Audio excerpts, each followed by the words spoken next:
Guys, magmimiksada tayo.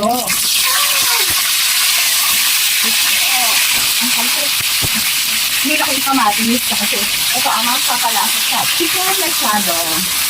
Chicken mechado. Yan, pag dumapada na yan, ilalagay na natin si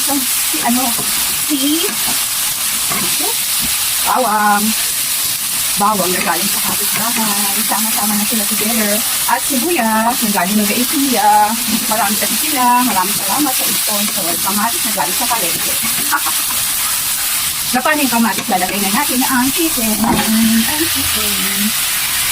Kamatis ang magpapalasa yan. Kaya marami. Lagyan ko na ng paminta. Pang-alis lansa. Patis. Isang sandok na maliit. Pangpalasa galing sa dali. Takpan natin kasi magtutubig ang chicken. Diba? Lalagay na natin yung patatas na galing Baguio. Malaking supo. 100 lang. May bagong sponsor. Makakat naman yan.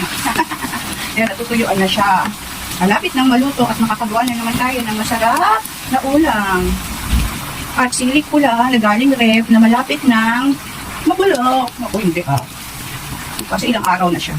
Ayan, lapit na maluto. Nakagawa na naman tayo ng isang masarap na ulam. Yummy, yummy. Ayan, luto na. Yummy, yummy.